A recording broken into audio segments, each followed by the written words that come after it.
I'm going to call the work session into, I'm sorry, I'm 14 minutes late. I don't want to hear about it, but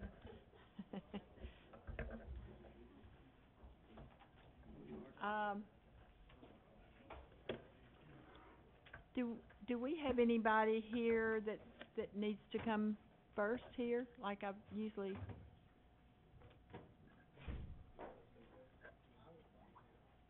Oh, okay. Doug, I didn't see you there. Sorry. Okay. Then, well, you're actually first on the agenda, so why Well, don't we do that? y'all read my mind.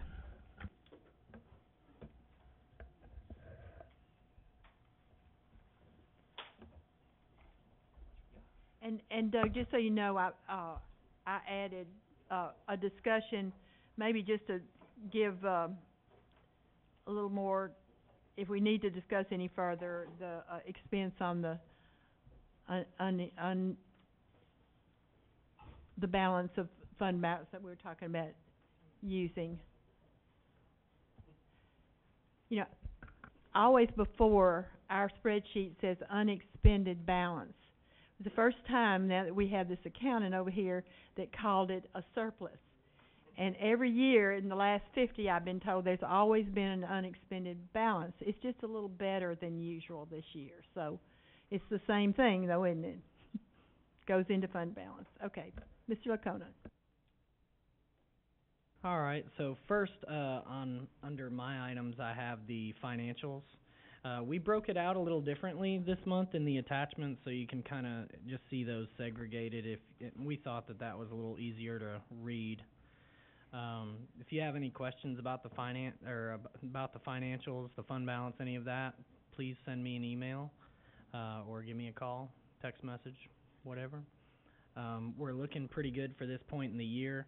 August has helped because July, as you know, we don't have anything coming in that month, but we still have things going out. So our July, we took a $5.6 million hit, but in August we stayed status quo, and we'll stay status quo for the next couple months, and then we'll start getting property tax in, and we'll see our revenues grow against our expenditures month over month. Okay. And fund balance is basically what you presented, we discussed at the work session, at the retreat. Correct.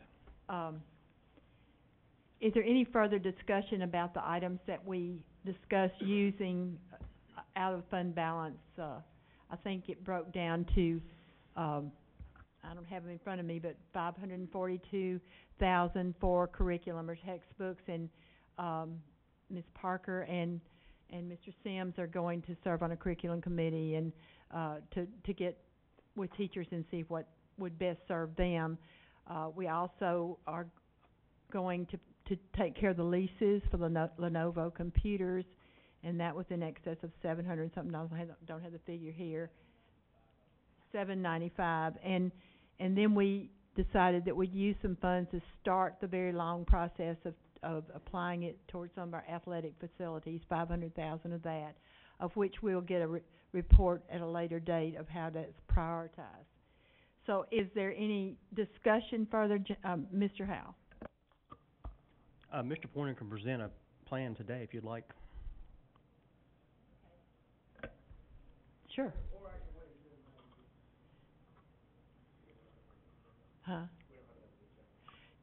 Let's just say this.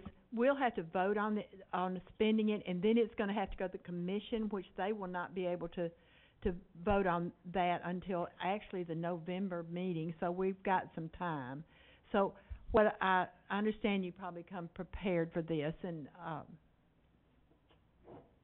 is it okay if we just put it off? Yeah. Yeah. You always are ready, Right. Chris. Thank you so much. So, okay, I think let's wait and make sure that we vote on it and all before we start spending the money and that it's gone through all the proper channels. But thank you so much. But once again, board members, is there any discussion about that or any question of it? Okay, then we'll just put it. Okay, yes. So, we'll put those items into a budget amendment that will come before you at the next, board voting meeting. And so that you can see those in a budget amendment form and, vote on that, allocation of funds. Rather than it'll just be in the form of a budget amendment. Okay. And speaking of budget amendments, do you have anything to say for all of these? I can address all of them generally, or we can go specifically. I would like to, since there are so many of them, I think that it makes sense to kind of collectively approve them together. The majority of these are receiving donations. We also have grant funds that we're receiving from the Department of Health and some insurance recovery. The TSBA reimbursement, that was for a catering that we did and that we got reimbursed for funds, so we had to do a budget amendment for that. And let's see, receiving EIR grant funds.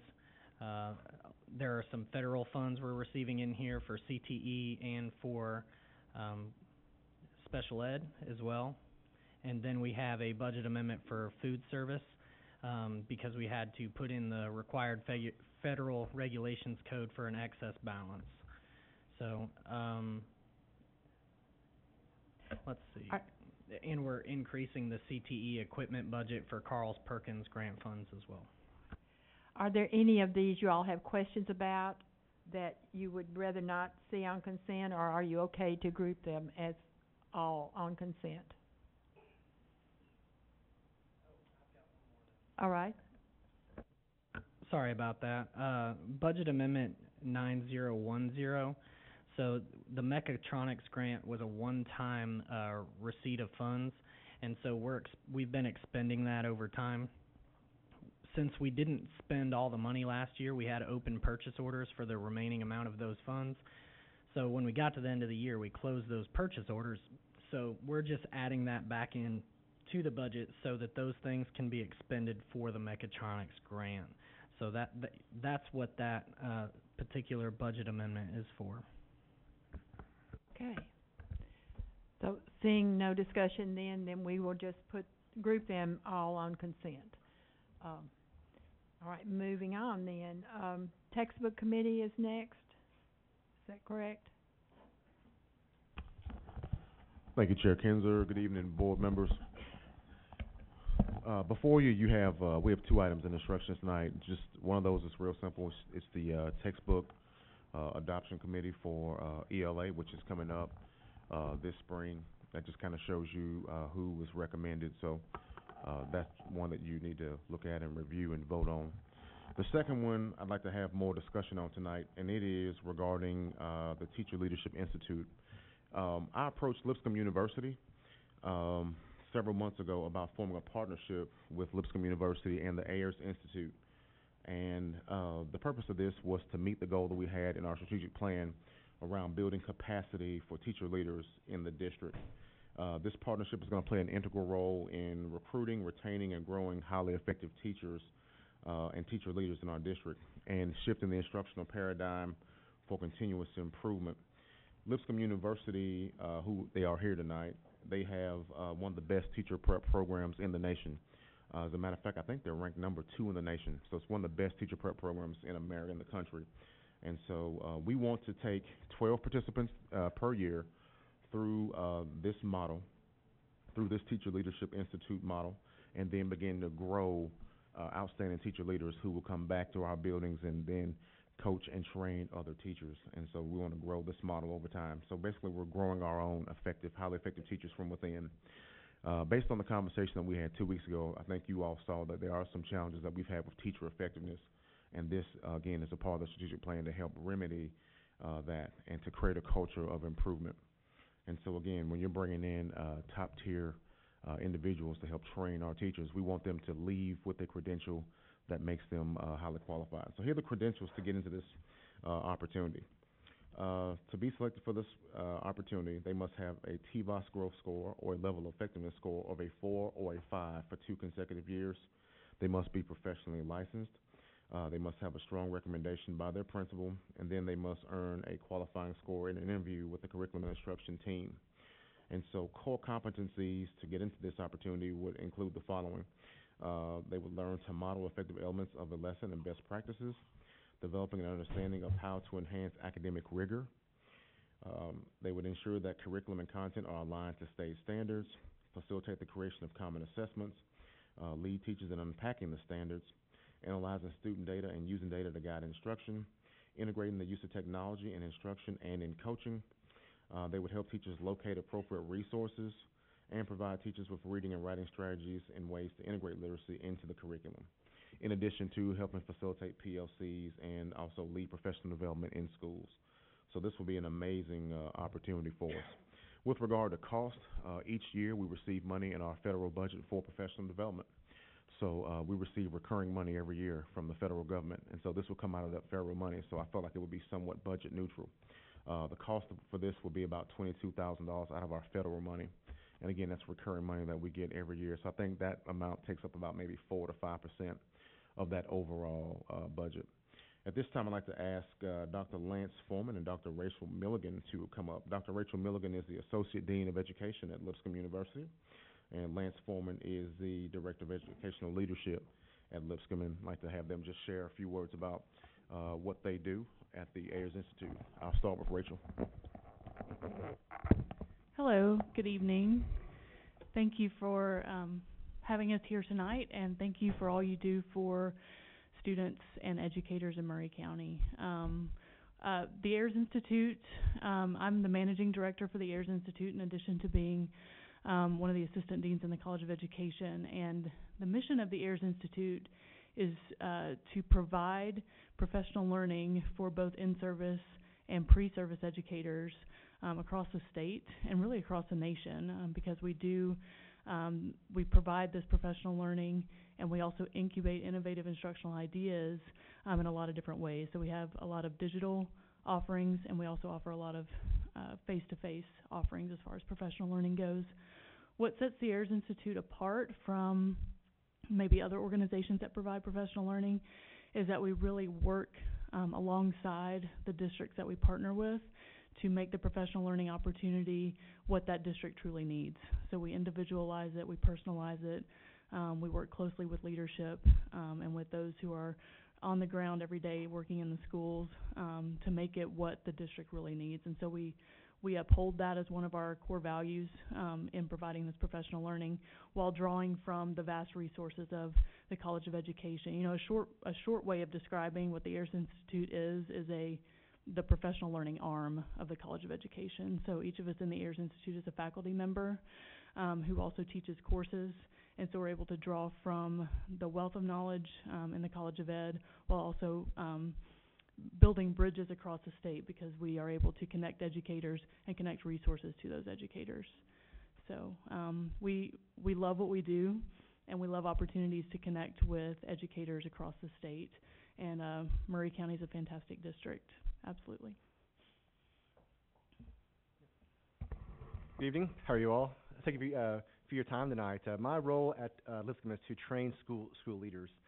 We've been very fortunate to have a really strong partner in this district for the past two years to recruit strong talent to help lead schools. In fact, one of our current fellows, Ms. Potts, just came in the door here, who was one of our stars, and that was not planned. So thanks for coming tonight. But she is great, and so she is, I think, the model for what we want to do is to tap talent that's currently in this district to lead schools through coaching, through being maybe a dean and AP principal, whatever role there might be for them here to impact change for kids in their schools. We know that in order to improve achievement and culture in schools, it starts with teachers. That is the number one lever you all have to impact and drive change in your schools. That's it. Teaching is what drives change. And a very, very close number two is leadership. You've got to have strong leaders, principals, APs, coaches, and so on. We also know that when a strong leader comes in and changes achievement and culture of both, if that person leaves, even if that next person is wonderful, is going to almost always be a dip that next year. In fact, we also know that it could take up to 5 years for that new person to get back to that place where that last leader left. So it's been our or at least my goal to partner with great districts like this one to tap talent here in districts, so to build up homegrown leaders to lead schools, but to also retain that talent so that they stay here, because we know what happens when they leave. And so again, Ms. Potts from the back again is one of our stars, and I think it really models what we have done over the past 2 years in this region, but also in this district. Well, thank you. It sounds like it's something that we could really benefit from. Is it okay that we put this on consent as well? All right. Thank you all for coming. Thank you, Tom. Thank you. Okay. I had a question Oh, yes. to Ms. Dr. Hopkins. Marzak. So with this as well, just getting clarity, you said it would be the criteria 4 and 5 teachers would be, that's who we would look at to send to this, Leadership. to heirs, to leadership. But that would trickle down, because when they come back to teaching, it would be able to affect and help the 1 and 2s and on up, so they could come up. Is that? Correct. They will be trained in a coaching model that would help them help coach their peers, and also it makes them more effective for the students. So they improve student achievement, and then they also help other teachers improve their pedagogy as well. So it's a great strategy. And I had asked Ms. Potts to be here. I know you all didn't know she was going to be here, but I asked her to be here. And I was wondering, would you mind hearing from Ms. Potts? I don't want to prolong the meeting, but I sure would hate for her to waste her time coming here tonight. Lance, would you mind letting her Excuse sit me, for 1 second? it's never a waste of time to be here with your school Yes, ma'am. board. Oh, okay. Tanya has gone through this. Tanya has gone through AIRS, and I would like for her to share her experience with AIRS, just briefly. Ms. Potts. Well, and I went through the Lipscomb Fellowship with the partnership grant, finishing my EDS. And through that, I was able to attend the AIRS training. And it is, in my opinion, one of the best trainings that I've ever attended in my 27 years in education. It was only 2 days, but it was so grounded in neuroscience, in teaching the leaders how to coach other adults. It's not a matter of just having the knowledge. It's also a matter of learning how people react to things based on where they're coming at the world. And this training actually helps you know how to teach adults because you're looking at what they're bringing to the table themselves. The other thing I would like to say is, in my opinion, the coaching model, if we can really pursue that in Murray County, I think that is going to be one of our best weapons against this teacher shortage that we keep hearing about. No, we can't cause other people to come into the profession, but I really do think this will strengthen the teachers we have in the profession, make them feel supported, know that they can have a safe place to learn and to hone their craft a little bit in a safe place, so that we're taking the teachers we have and making better teachers out of them. So. Thanks. Thank Appreciate you. your coming. Ms. Parker, did you have your light on? Okay. All right, then we're going to move on. And let's see, Stan, you're going to like to hear this, but this is now zoning and facilities. But before you get up, let me just say that this is the last time he has an opportunity to address us and answer any questions that we may have. You all need to be thinking about that, because he's going on to bigger and better things. But Stan, I just want you to know, on behalf of the board, myself, we appreciate the work you've done at Murray County Schools, and just going to the schools this fall and seeing the work that was done in all of them. It makes a huge difference walking in all of the schools I've been in. The parking lots, the paint, all of it, and the safety measures as well. So we thank you for your service. And I know if any of you all want to say something, I'll be glad to call on you, but Stan would like to have a word. And Madam Chair, thank you very much for those kind remarks. I would want to share a little bit before we get into this, and I can't speak without PowerPoint, so give me just a minute to plug in here. Not be right. Yes. I think that will get me on the screen. Let's see if it does. Here we go. But what I wanted to do, and again, is take just a minute before we get into the zoning facilities. First of all, thank you for recognizing us with a little bit of food this evening and a little bit of celebration, and it's always good to have a reason to celebrate. And obviously, what the things you just mentioned, credit goes to a lot of people, and I want to recognize those. But what I wanted to say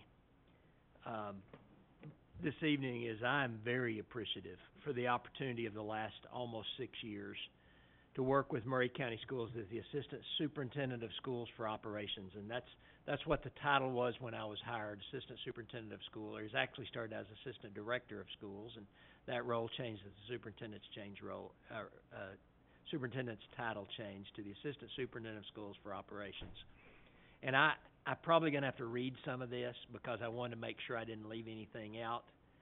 But publicly, I want to express sincere thanks to Eddie Hickman, Cindy Johnson, and Chris Marzak for the confidence they've shown in us by trusting us with the responsibilities of this role. That's the three people we've got to work with who've been in the leadership position for this school. Most of the time over 4 of the last 6 years has been with Dr. Marzak, and I sincerely appreciate him for showing the confidence and support which has allowed us to lead the areas of responsibility assigned in the way we best saw fit.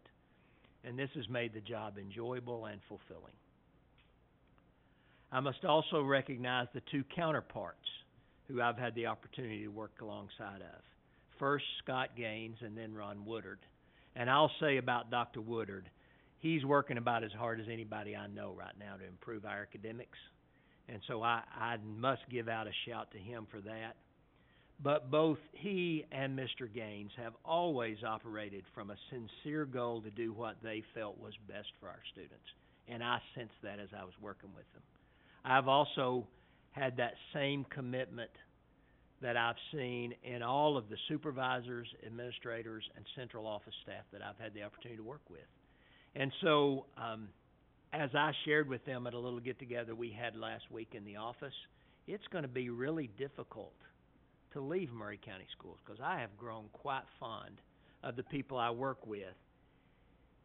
But I must also recognize that the accomplishments that we have made during the time that I've been in this position, and quite honestly, I feel like we're leaving things better than we found them. We've been able to get a lot of things done, as you acknowledged, but they couldn't have happened without the support of the school board and the county commission approving and funding the initiatives we've recommended. And so I wanted to say personally to you, thank you for the vision and the support, the leadership that you've shown in trying to put our schools first when it comes to doing the things that we've recognized. And sometimes that's not many. That's not easy because there's many different interests that come together in a meeting like this. But I've seen many times when the school board has dropped back from those individual interests and made a group as a decision that benefits the best of all. And so I commend you for your leadership and thank you for the opportunity to work with you as you've done that.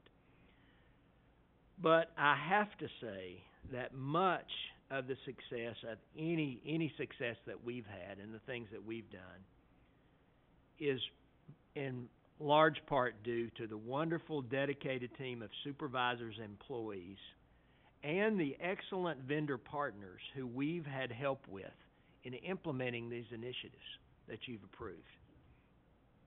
Now notice that I say the word team, not staff, because our strategy has been very much a part about building a team.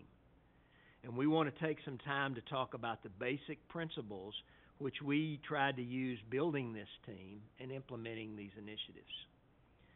First, this starts with trying to lead our team by creating an environment of collaboration, cooperation, and commitment, along with treating each individual with dignity and respect.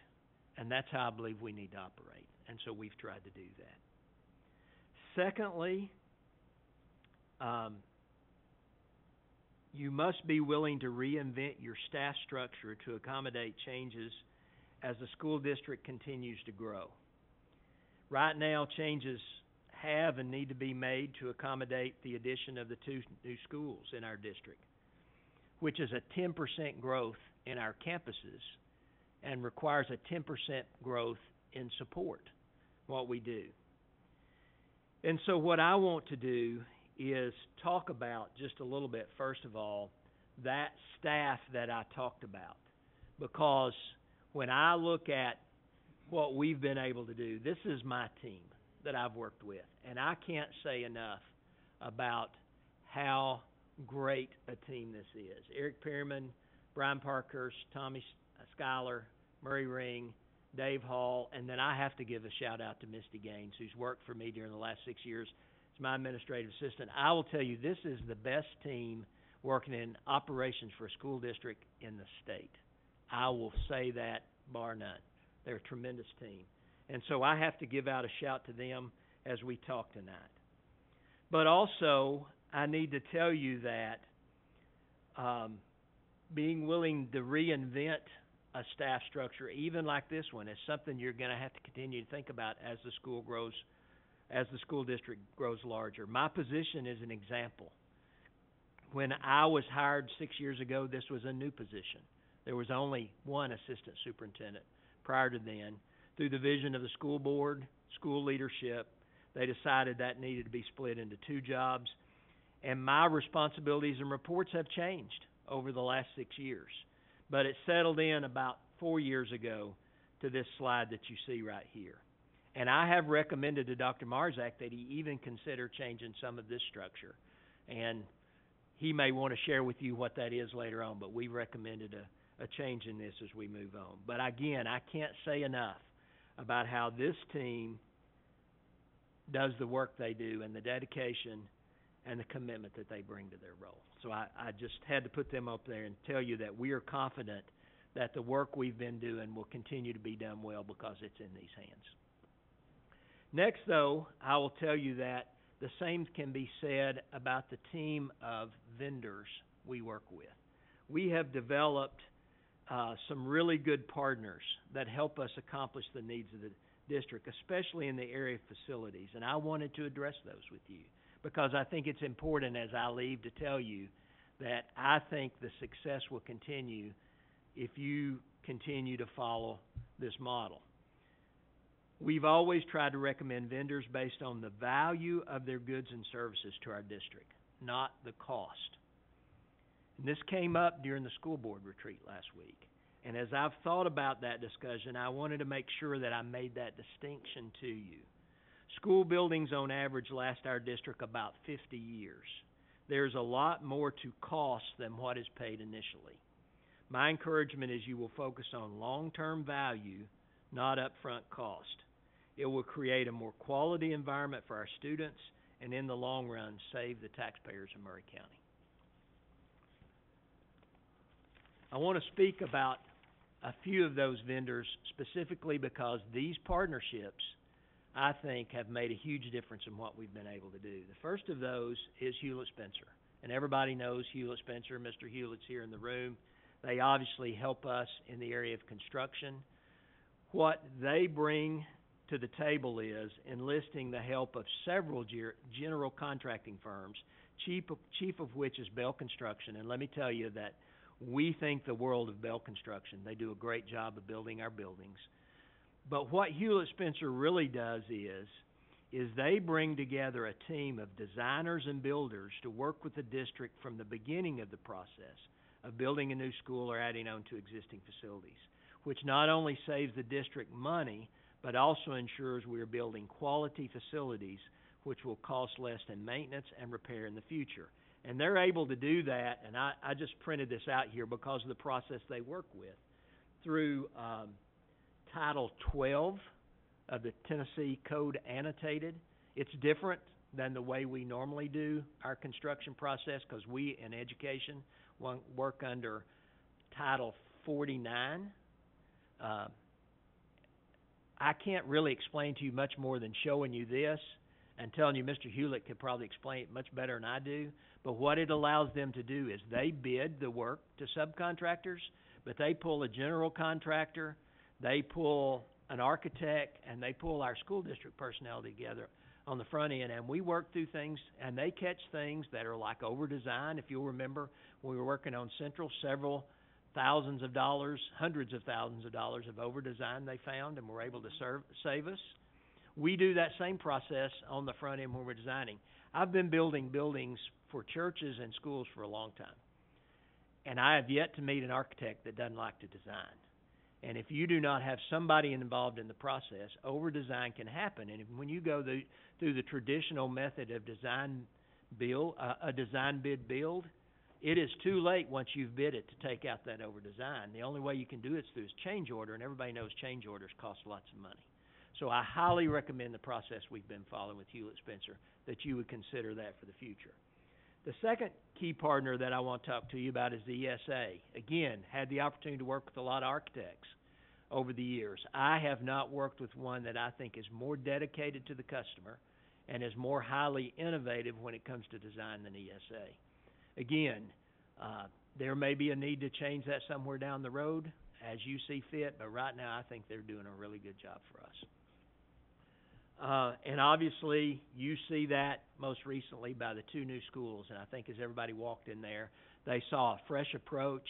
They saw some real cost-saving things from an energy perspective that we did, but also I think they worked with the customer in mind as they did that. The next key partner that I want to talk about is Train. The relationship with Train had already begun when I arrived 6 years ago, but it has grown into the most important strategy, not only for saving the district money through energy improvement, but also improving the infrastructure of our facilities and improving the environment which our students learn in by providing higher quality air, by providing higher air quality and comfortable temperatures. And that did not exist when I got here 6 years ago. We were constantly having situations in our building where the air wasn't good. It was too hot when it was hot outside, and it was too cold when it was cold outside at multiple buildings across the district. And through their help, we've been able to make that better. They provide more than equipment and installation. Their role includes engineering, project management, and quality control, all of which are always done with cost savings from energy improvements and a focus on improving the learning environment. And that relationship, again, I put something up here called Public Chapter number 281, which was a bill passed a few years ago, which amended Tennessee Code Annotated, which allowed us to contract directly with an energy partner like this for improvements. Now, during the process, we've done a couple of projects with them doing this process right here. We've done other improvements by using cooperative purchasing with U.S. communities to try to bring to you, to make sure that we're bringing to you a competitive price. Quite frankly, I think we could have done all the work under this bill right here, under this part of the code, without even having to go through cooperative purchasing. But I am convinced that we would not have been able to make the improvements that we've made in our school district without Train as our partner. And so I would encourage you to continue that partnership. There's one other vendor I'm going to speak to specifically, and that is Rinks Engineering. In the last few years, we've developed a relationship with this company that helps us put on new roofs. They specialize in engineering for roofs. They're doing a tremendous job for us.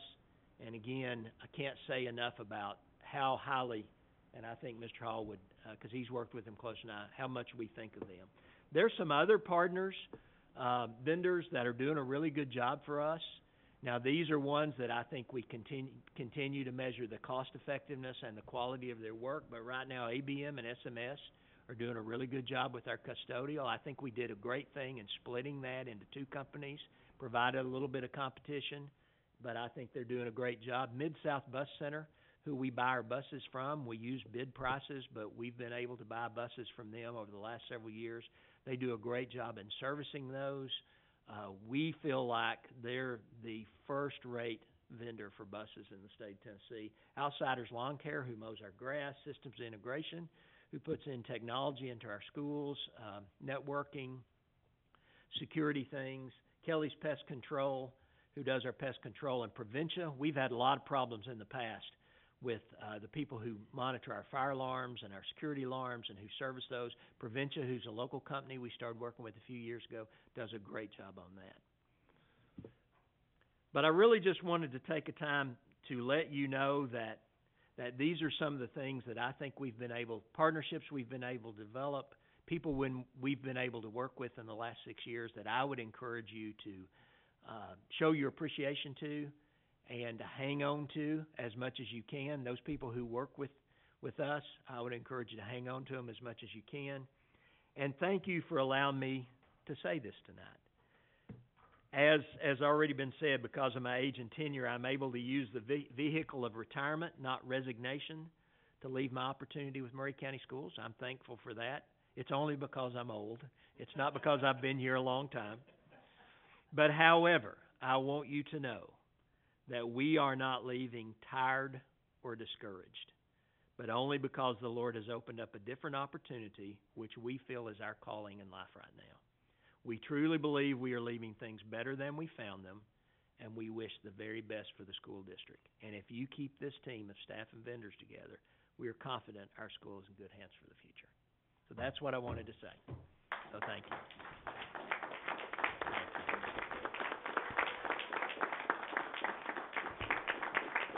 Thank you.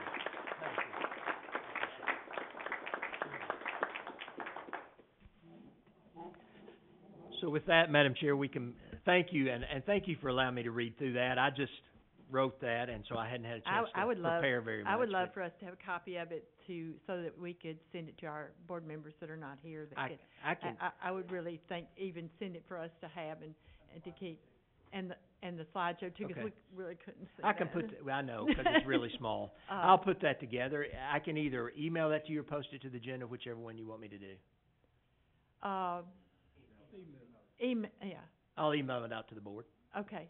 I'll do that. I think that'd be great. I appreciate it. Okay. And I know the ones that are not here would like to hear it or see it or read it or something. Okay. Moving on. Now, let's really have a report here. Then we have the regular reports there for you. I will not take time to go through any of those unless you have questions. But we have the reports there. Our normal architect reports and the report from Hewlett Spencer we don't have this month because we pretty much wrapped up the new schools, and so there wasn't much to report. But he's here. But Mr. Hewlett is here if you have any questions for him about that work they're doing. Are we going to miss Dan or what? I quit teaching school and started my business in 1967. Mostly private until 23 plus years ago when I left public service and started serving school boards and county commissions. In those 23 years plus, I haven't worked with anybody that can match Stan Breeden for his commitment and his dedication and his integrity. We're all going to miss him. Thank you. I'm glad to know that you've got somebody that you've known for 22 years, an employee like Eric Perriman, that's going to be succeeding him too. Oh my goodness, is that an announcement? Oh, I'm sorry. Did I step on somebody's line? No. In Broadway, they throw you off the stage for that. We appreciate the relationship we've had with you, and we hope we can continue. Okay. Thank you. What about train? Do you all have anything? We're good? There are reports in there. We're good, and we would echo Mr. Spencer's comments about Mr. Breeding. We work with a lot of school systems across Tennessee in this district, and Stan's going to be sorely missed. Okay. This is our new board member, Mr. Michael Fulbright, and we have just heard Stan's farewell speech to us. You can read it. And he's gonna send it out to us. And these are vendors who we do appreciate the work you all do as well, without a doubt. So I assume then we don't have any reports going down to Murray County Schools General. Recommendation for capital projects, is that, Would like to speak to that one if we could, Okay. Madam Chair. We talked a bit about this a little bit during the retreat, but if you will allow me to share, and again, there's a lot of numbers on this page and you'll not be able to read it, but it's posted to your agenda. Okay. This is a summary, if you'll remember, about 4 years ago, actually in the spring of 2016, we brought you a report from EMG, and it laid out the capital repair needs for all of our facilities, and then they determined in 2016 about $29 million worth, and then they projected over 20 years what they thought year by year based on the equipment we had, the age and condition it was, what the needs we would have over those 20 years. We've taken the first 5 of those and give you a snapshot, and over the first 5 years they showed about $51 million of capital repairs that were needed. Now, what we've done is we've just gone through 2019, so the gray column is taking that number just through 2019. It totals about $45 million that they recommended. Now, what I will tell you is, if I can come down the page to show you here, is during these last few years, we've received $30.5 million in bonds through the county commission at your request to address these repairs, these $45 million worth of repairs. Right now, we have remaining about $14 million of these repairs that have not been done, and we still have about $2.5 million left if you do not include the $1 million that we're holding out on McDowell. So we've been able to knock that list down from $45 million to about $14 million, and we still got about $2.5 million left. But that $14 million also includes, and it's identified in the EMG list, but we've worked with Train to further identify 4 schools that we believe need new HVAC systems put in, replacement. We've replaced several already, but the next 4 in priority are Santa Fe Unit School, Mount Pleasant Elementary, Riverside Elementary, and Spring Hill Elementary. So you can see that the cost for each one of those. And this is after it's gone through the engineering process, it's gone out to bid, as far as them putting their costing together for it and brought it back to us. And all of these were using that U.S. Communities bid process to get these numbers. This is not just equipment. This is the complete installation, design, installation, and furnishing of that equipment, and the project management to oversee. In some cases, you're going in and almost demoing the whole inside of the school. They take out all the ceiling tile. They, are repainting walls. Anything that gets changed in all this gets replaced. So this is not just going in and changing out units. This is a total reworking of the HVAC system. Also, we still need to do $250,000 worth of repaving at Spring Hill High School. The old parking lot, the existing parking lot, we did not repave when we added the new parking area because of the proposed construction. Now, what we are working on, since that proposed construction has been, the decision on that has been pushed off until next year, we feel like we probably need to go ahead and seal that. We've got that out for bids right now. We actually got a quote. We thought we could do it under the existing project we already had. We checked through the purchasing department. They said we couldn't do that after asking state auditors. It'd have to go back out to bids. We're opening those bids tomorrow. What we would like to ask is to be able to get executive committee approval on those bids, because if we've got to wait till the board meeting next month, we probably would not be able to get that done before cold weather sets in, because you can't seal once it gets cold. And so what we'd like to do is open those bids. It's probably going to be about $35,000 to $40,000. We had that much left over from our paving project. We had some contingency money that we didn't spend, so that paving project has been closed out. And we had $37,000 left over, $37,000 left in unspent funds. So we would like to use that to seal Spring Hill High School. But even if we seal it, that's only going to carry us a couple of years. It really needs to be repaved. And so if the county were to decide not to do that addition, or you all were to decide, let me first say, if you all were to decide not to do that addition, or the county were not to fund it, we will need to repave that parking lot. And we already got a bid on that last fall. It was $250,000. So we know that. That was bid in what we bid last fall. So I will tell you that. So with that, you can see these needs, and we have, if I page back up, we have, if you'll remember, get back to that number, we have about $2.5 million to spend. And so what we're recommending, since we don't, if we had enough to address the Santa Fe replacement at $2.7 million, we'd probably recommend doing that, but we don't have enough money to do that. And do the Spring Hill area parking lot of $250,000 and some other things that we know that are pressing. So we're going to go ahead and start addressing some needs, and then hopefully we can be looking at, you can be looking at, because I shouldn't say we anymore, I guess I won't be here, but you could be looking at within the next year, we really need to start thinking about addressing these schools. All of them don't have to be done next year, but within the next couple of years, you're looking at those 4 schools. And then immediately, as soon as those get done, I will tell you the next school in line is going to be Baker Elementary, because the HVA system was put in there in the 90s, and so it will soon be 25 years old, and so you're going to be looking at replacing the HVAC in that school as well. At the time it was replaced in the 90s, it was changed over from a water-based system to an all-electric system, and probably you'll want to stay with that. You can probably just replace those units that were put in at that time, but because it's a very small building.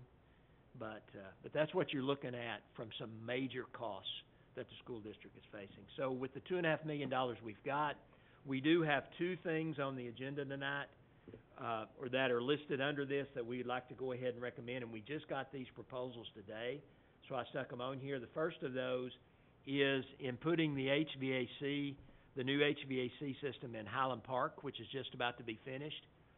The company who came, Train, well, it's not the company, Train, who's working on that, discovered some electrical problems in that building, and so they have brought us a proposal for $13,000 worth of electrical repairs that need to be done. If you've got specific questions, Mr. Hall can answer those much better than me about the electrical. So that's the first thing we're recommending to you tonight. The second thing is, if you go back to what I showed you previously, and let me see if I can't get back to that real quickly. On this list, if you'll remember at Riverside Elementary, the HVAC replacement there was $1,868,000. There's one part of that we think can't wait, and that's the chillers. We've got 2 chillers there that need to be replaced. So this number will go down almost. There's a little bit of change, because if you don't do all the work at the same time, obviously there's a little bit of savings you lose. But we're recommending go ahead and do the chillers, and that chiller proposal that we have for you is for $302,880.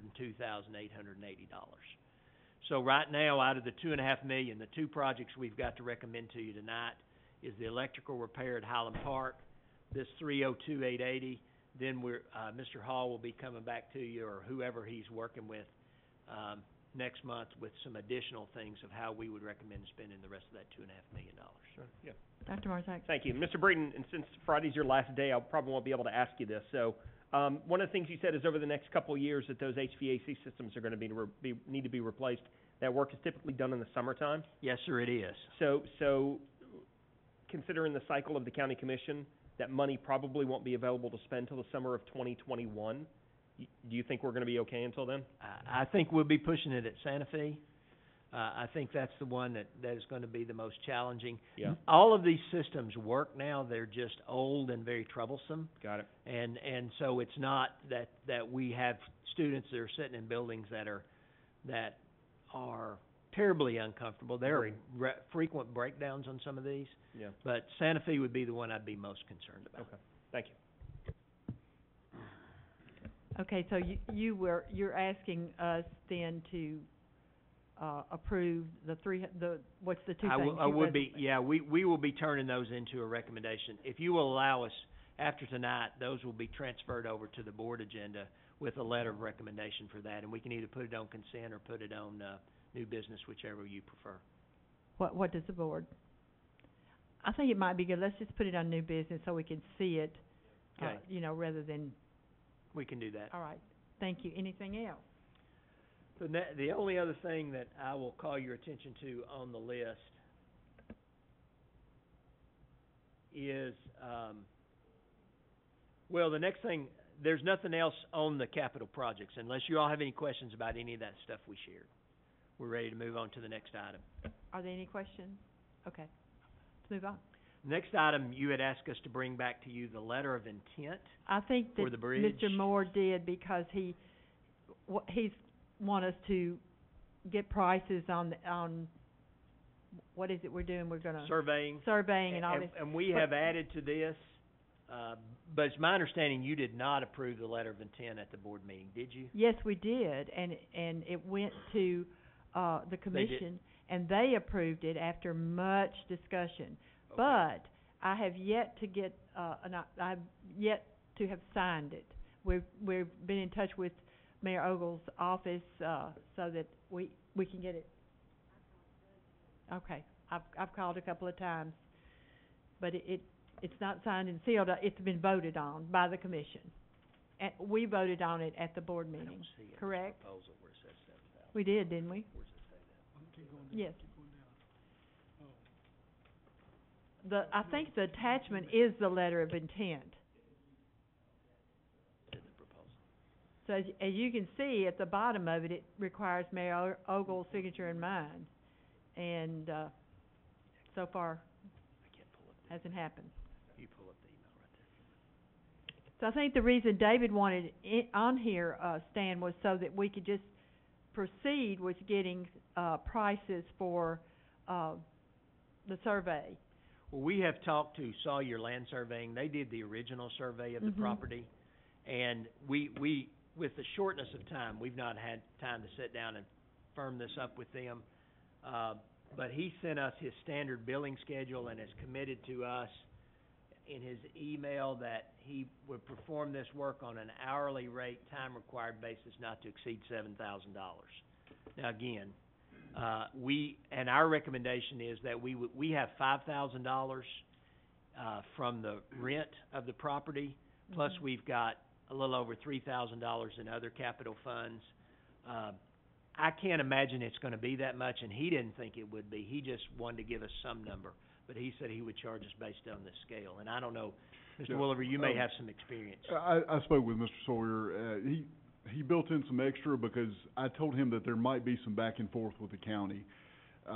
What I think Stan gave him was a fairly, all it had was the campuses outlined and then a boundary line. So, not knowing exactly what it's gonna pan out to be, we built in a little extra because there would be some back and forth, and that covers you all the way through to the legal description and everything we would need to prepare a deed. So, a little bit more than what I thought it was, but that's, again, that not to exceed, and hopefully it won't be that much. We would have to approve that expense, so, I mean, even though we've approved the letter of intent, if we could, even by the board meeting's really just 3 weeks off because of the way we had to schedule it, so if we could, whoever your replacement is, or Mr. Dave, Hall will be right, that we would have that so that we could vote on moving forward with it. Hopefully, we'll have it signed and sealed, and the sooner we get that done, the sooner we can then do whatever is necessary so that so that they can begin to build the bridge. So I think that's why he wanted it on here, if that's okay. Okay? Any comments or questions from the board on any of that? So we're ready to, If I could just mention one last thing to you. now there's one more thing after that, but go ahead. Well, that's what I was gonna say on the agenda. Yeah, One it's other thing on Spring the- Hill design cost. Yes, ma'am, we put that on here as well. I'm sorry, I'm losing my place. I think it came up during the board meeting about the design estimate for Spring Hill High School, and we attached what was presented to you back in July, and it shows in order to design what is ESA as proposed, which their recommendation for 1,800 students, we would need to allocate an additional $282,460 in design fees. which we currently do not have left in the money that was in that bond. So that money would have to be, found somewhere to do that. I know that Mr. Moore, discussed in the last meeting, and then actually at the commission meeting that I went to, Ms. Stevenson stopped me on the way out and, kind of thinking about what he had said, why do we have to have a GMP, you know, when that's only good for 60 days anyway. They've always seemed to require that, when we really, with the experience we've had with Ulix Spencer, they've been able to bring the projects in under the bid and all, and so she then told me that she had talked to Doug, and he said no, he didn't think that from his standpoint that we would have to have a GMP. Now, how you'd convince the rest of the commission about it, I do not know. I do know that Commissioner Morrow, Chair Morrow, would like to have a joint meeting again with us to just discuss projects and things like that. That might be something that we could discuss with them. I told him that I would be very willing. I very much want to work together and to have a better working relationship, but I would want it to be about what we could do going forward, not, the issues that are usually brought up that have nothing to do with trying to work together. So, we will try to do that, and maybe that would be a good opportunity to fill them out and, as to how they would feel about why do we have to have a GMP. I mean, Steve, why do we couldn't we build it without a GMP? Well, you wouldn't wanna build it without a GMP, but we can give you a budget. That's what I mean, a budget. We want just a budget, not Right. not a guarantee. My understanding was that the commission They required said it. they had to have a GMP. That's right. And to get a GMP, we have to have plans designed to a certain level. We can't tell, because we can't get bids. We have to, a GMP actually comes from competitive bidding. It doesn't come out of our heads or just the computer program or what our costs on other jobs were. A GMP comes out of competitive bidding. We put it out to the market and get bids, and we base it based on the low qualified bids. And that's where the GMP comes from. But you gotta have plans to, what we call at least design development plans, which includes electrical, mechanical, plumbing, those kinds of things in the plans. Now, but we have built based on the budget before. We have gone based on a budget instead of a competitive bid GMP in a couple of counties where they were in a hurry. They were already over their capacity and needed a school building built by a certain date, and we didn't have time. We started, Stan, the one y'all went up and looked at, White House Heritage High School in Robertson County, and the only completed plans we had were the site work and the footings and foundation. We gave them a budget number, and we didn't have a GMP. They approved the GMP for the site work and the footing foundation. We got started work, and because the architect couldn't get the plans to us in time. So they were finishing the plans, and then we put the rest of the building out for bid and had the GMP for the finish work after we were that far along with it. So we can start a school with a budget, but Well, how long is a GMP? I mean, well, no, you were right, 60 to 90 days under Right. normal circumstances. and the way things go with us, there's gonna be a referendum to provide funds to do the building. Well, if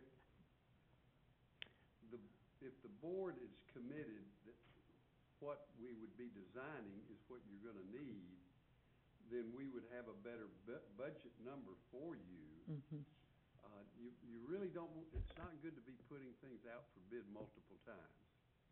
But we can, with design development drawings, what we're talking about, we could give you a much better budget number too.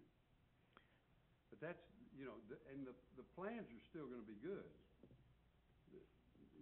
The bids, like on McDowell, you know, the bids on McDowell will expire, we'll have to rebid that. But when the time comes, but on, the plans are still good on McDowell. They're ready to go whenever you're gonna build it, but and it'll be the same way with Spring Hill High. I mean, you gotta have plans, so you gotta have that regardless of what we do, so. That's right. And Madam Chair, if I might just add, maybe what Mr. Moore was suggesting is we actually did not have a GMP when they funded the Battle Creek schools. The Battle Creek schools were funded on a budget, and then the design work was, and we did not have enough money to finish the design of Spring Hill Middle. Now not Spring Hill, Battle Creek Middle. We had enough design money that we had the elementary school fully designed, but the design work was completed after the funding, so that there was some of the design money that was included in the $65 million that we got included design money for Spring Hill Middle, and we got that and finished the design, and then got the construction done. Would that be something we could do in this case as well? I think that is very possible to do that. It does delay the process, though. Again, if they can't start that design, if they can't finish that design until they get that money. So again, we got to have that.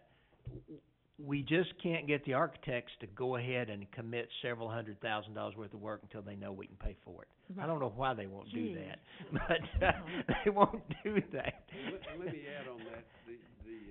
When we gave you all the estimate of what the design cost would be to get the drawings to where we could give you a GMP, the Spring Hill High School was going to be, the scope of work was a 1,200 to 1,400 student school, and we were going to fix some things that were going to amount to about $20 million. But when the board decided to make it an 1,800 student school and bring it up to the level of programming that you really need for Spring Hill, for that community and the children that go to school there, that added scope to the work that accounts for the difference in the extra design cost.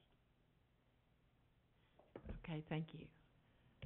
So, well, right now, we don't have the money to do that, so that's where we are. We'll just have to, maybe we may have to let the commission know, and those powers that be, if maybe they can help us out with that. We'll see.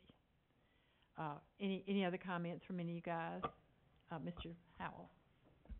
So then are we going to vote to ask them for that money?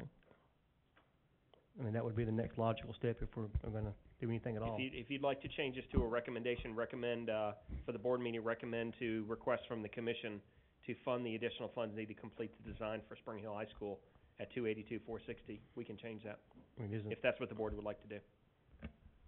I would like to do that. Yeah, absolutely. Yeah, I think that's our next step, and then it's up to them to say yes or no, and then going forward, you know, they know the need. Yes, ma'am. Well, once again, too, if we do have a joint meeting with them, maybe, you know, a discussion about this and understanding of why, a little better understanding about it, why the need is there. So we'll add that to the agenda. Okay. Yes, sir.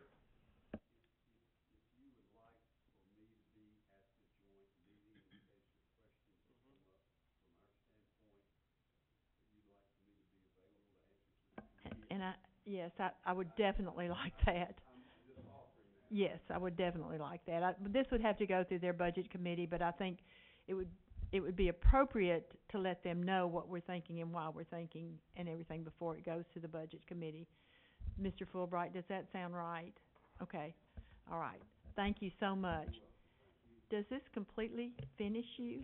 There's only one last thing, okay, Madam Chair, and that is there's a list under donations. Churches in the area on September the 1st had their annual Serve Sunday, and so did quite a bit of work at our schools. We're very thankful for those contributions they made and the volunteers that served in our schools, and so there's a list of those there for your information. Looking at that list, it just absolutely just gives me chills to think of all the support we have for our schools and them giving up their weekend and doing these things. And even, I think, what was it, they went to Battle Creek and he said, I don't really have anything for you to do. And so he said, well, you know, it'd be nice if we could have a garden. So they built these planter boxes in the big, area there where they could plant things and learn and grow things, and I thought that was just I said, we'll do it, okay, and they went and got the materials and did it, so, most appreciative for the support. Thank you for bringing that up, too. Anything else? Yeah. Oh, okay, Mr. Beaver. Thank you, ma'am. With people coming in doing, which I think is great, but do we have anyone working with the churches on painting walls? Because I know we seen at McDowell where that there's latex on the walls and they put a oil base or vice versa, and it was peeling off. We have asked, and this is all coordinated through the school administrators, so they work through the principal. We did send out an email to the principals asking them to submit all the work to us prior that was going to be done. We asked if any painting was going to be done for them to allow us to provide the paint. So we did provide the paint, as far as I know, in all the cases where painting was done, and we did review the list of things that were going to be done beforehand. Okay. So that's what we did. Thank you. Thanks, sir.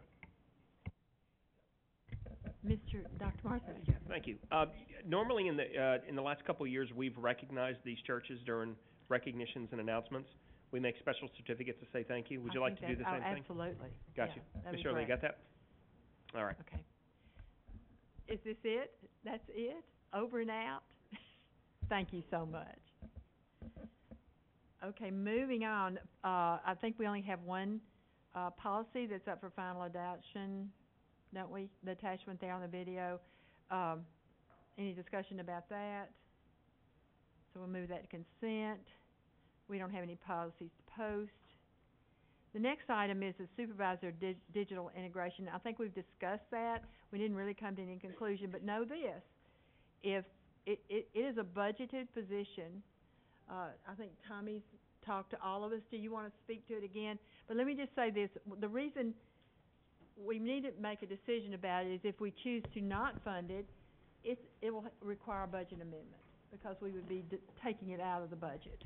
I think Tommy has tried to speak to us individually, but present your case here. I mean, I just want to make it clear, Mr. Howell, do you have something you want to say? Okay, I just want to make it clear that, Diploma's an initiative. This position is to do a lot more than just work on devices. I think we've kind of, in meetings, made it be known that a device is kind of secondary, that we need somebody with a plan for some digital literacy for teachers. I mean, and that's like getting on Wi-Fi. We have some expectations, but we've never provided any training. All these things, using a computer is basically, it's something you have to have. And my department does a lot of that, but there's also a lot of planning and a lot of extra devices that were provided.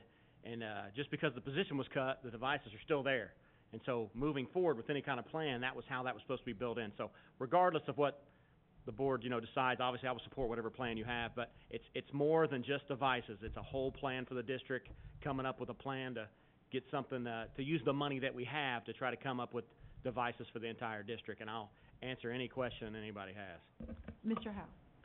So, being the member of the diploma committee, I was asked to talk about this, and I had them attach the actual duties of this person.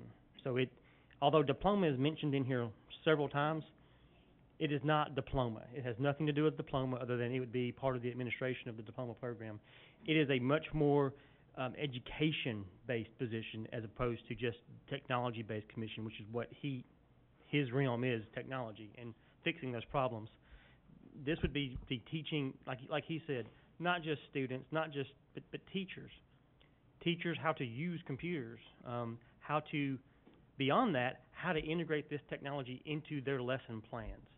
So where before with the diploma program, we did a pull system where we had this rubric and teachers had to go through this and students had to go through this and so they were proving that they were going to use this technology. Well, this is kind of going to be a little bit different approach to where we can use this position to get teachers, all teachers, to implement technology into their program. Now, we've said this before, we don't care how they do this. We don't care if it's this laptop, if it's an iPad, if it's a Chromebook. We don't care as long as they get the information that they need and the technology that they need to do what they need to do, which is teach our children. And this position, I think, will go a long way, am I right, to help implement that program. Whether you call it diploma, whether you call it Diploma 2.0, whatever you want to call it. And that's why I was a strong advocate for changing this instead of diploma lead, because that's very, very misleading. It's not diploma. So we decided to go with supervisor of digital integration, because it's what it is. And just to add to that, you know, we initially, before things changed, we were looking at having a standard like, hey, let's start with all elementary teachers, that they have a certain level of digital literacy, and let's get this plan, let's go. And that got stopped. But those are the kind of things that we have some expectations and things on the horizon for teachers, and it's tough when we have an expectation but they've had no training. They need to be trained before this comes to try to get ahead of what obviously is coming. And I do not see, you know, using a computer every day is just, it's a necessity. It's not something extra we're asking for. They have to have one. And to go further than that, you know, when we start talking about computers, you know, would you ask a teacher to go into a classroom without a desk or a chair or a grade book or textbooks? No, this is a part of that. This is a replacement for a textbook. It's just a tool, and it's a very valuable tool that we're using today in all of our jobs. I mean, I know I use it every day, and I'm a police officer who would think police officers use computers every day. Everything I do, it involves a computer. So I don't know why we wouldn't try to fund this. I don't see any lights. Here's the situation we have is we have funded it. So we would have to take action to not fund it. So if you want to simply ignore it and then it's funded, or do you want to bring it to the next board meeting and we vote as to whether to not fund it? I know your answer. I mean, I think that's what we need to do, so everybody's on board. You speak, Mr. Beaver. Okay, I just wondering, what amount of money is funded for this position? Yes, sir. It's without just the base salary, $70,000. That was how the amount was funded. That doesn't include benefits, but that was funded in another line item. Okay, but the whole, the whole ball of wax. So I guess 70, and it's about 15 for. I had to have somebody who does that. 85, 90, something like that. Yeah. Okay. All right. I guess if we need it, we need to discuss it, decide what we're gonna do, instead of just sitting here batting the ball back. Well, we'll put it on the agenda for next month. If the board wants to take action to remove it, then the board has a purview to do that. But if no action would mean that we go forward. So, okay? All right, and that would be under new business. Now we've got instructional bids. Any discussion? Did you all have a chance to look over? You've got a special ed bid. You've got a AVG renewal. That's a software. Got a purchase of buses. Any discussion of any of these? Who? Right. What is the purchase of buses? This would be our yearly replacement schedule for buses. Okay. Under the 189 fund, we were given $1 million this year to purchase buses. We can purchase 10 buses, and you see we've done that with cooperative bids. We're asking to do that with cooperative bids through Mid-South Bus Center. And this, if you'll see, we're purchasing 4 different types of buses, and that's kind of what we've been doing over the last few years, trying to diversify our fleet. We've got different buses that fit different places. 90 passengers are needed in several places, but they don't fit into the new neighborhoods in Spring Hill, so we have to go with 78s. We've also gone with some 78 conventionals because they're cheaper, and our country routes that are never going to be full, and we know are never going to be full, and they don't have the tight turns. Those are long-nose buses. We can purchase those and run those out in our rural areas. So we've tried to diversify that, but all 4 of these buses are qualified to meet our standards for safety along the lines of busing. Okay. Was there any question or discussion about the bids, the 3 bids we've got here? So can we put all of those on consent? Okay. And the last item of business is the City of Columbia MOU. There was a revision to that, correct? We've gotten a grant to put in a walking track, so we just need to establish an MOU. Oh, Lori's here. Never mind. I am here. Hey. Yes. Hi, Lori. Hello. Yes, we received a 3-year grant through School Health, and one of the projects is putting in a walking track, not a competition-style track, just a walking track at EA Cox this year. Next year is Whitthorne. The next year is Santa Fe Unit School. The problem with Cox Middle School is we gave them all the land, and so there's an MOU in place. So this is an amendment to the MOU that allows us to basically give the funds to the city, work with the city to use those grant funds to construct a walking track, which I believe is going to be around the football field. It will be available for community use as well as student use. And then through the park area, we're going to be putting in walking trails. And the city has agreed to allow us sole use of that, so we could close it off if we wanted to use it just for school events. Any question, discussion? Okay. I was gonna ask Jake too. You've had a chance to I did, yeah. We needed this because if you're gonna build on somebody else's property, we needed something in writing there, and it helps satisfy the grant requirements. So, looks good, it's in good shape, and it's been approved by the city. I was kinda thinking back to when we approved, it was for the fire department, right, the reason we give the land to them. Wasn't that part of the deal where they were supposed to put in a nature trail at that time? They did? They did, okay. Okay, is that gonna tie into that? This is an addition, yes, Okay, yes. alright, just make sure. Mr. Beaver. Yeah, I guess doesn't have anything to do with yours, but when they had the grand opening of the football field, you know, and I went out and watched the game and all this, you know, but one thing that I noticed, I guess it's the west side, it doesn't have any fencing. People can just walk in from anywhere, you know, and so I was just wondering, in talking to the principal and talking to the city, you know, it was like this, finger pointing, it's their responsibility, it's theirs. But, you know, and I guess my question is what do we need to do to look at building, securing that field? Mr. Howe. Stan? I was gonna say that may be a Stan question, that's True. One last question.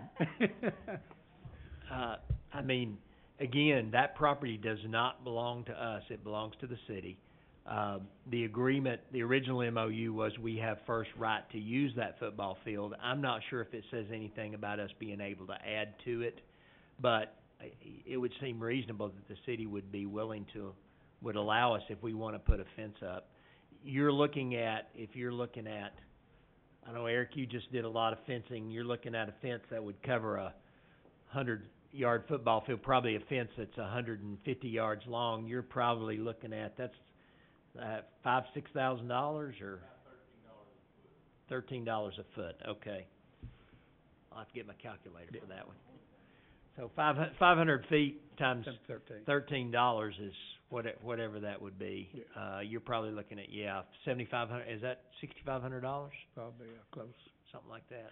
So. And you know, the night before when they turned the lights on out, you know, I was out there, you know, when they did that, and here's people from the subdivision up there just walked through the woods and started walking around the field, you know, just exercising, you know. And so, you know, that's while the game's going on. No, the game was on Friday night. They had turned the lights on Thursday night. I see. And that's when, you know, got to noticing people coming out through the woods, you know, see what was going on and just, you know, and noticed there wasn't a That fence was removed several years ago. That neighborhood behind Cox was given a right of way to tie onto the gas and sewer line that was already at the school property. And part of the agreement was they would clear, at that point, what was a secondary escape route. If you know, there's only one way in, only one way out of Cox, is Kansas. So for consider an area which you could evacuate students into that neighborhood if need be. There was never a discussion at any point about replacing that with a fence that was gated or anything like that. So if you'll see down the actual east side of that football field is, in that woods is an old barbed wire fence that's just down, and then where they walked through was actually removed purposely 13 years ago probably, and just never has been replaced. At that point, there were no houses there. True. Within the last 2 or 3 years, Right. there's houses right at that property. And you know, my question is, do we need to talk to the city of Columbia? And do we put it up, or do they put it up, or, you know, I think it needs to be gated, have a fence around it, you know. Maybe that's a job for the person who takes Mr. Breeden's place to look into. And again, with Mr. Pearman being already working on fences for safety purposes Yes. and Mr. Hall being involved with, the two of them, I think, could probably bring you back some information. I'll volunteer them since I'm leaving. Okay, sounds good, sounds good. This MOU, I think there's like 3 board members not here, so let's just leave that on new business, 'cause they may have questions about it, okay? Thank you so much for coming and being here through the end, right? I see no more, business, to discuss. Any board members have anything, take some food with you? Thank you, Shirley, as usual, for taking care of us, and, we're adjourned. Yeah.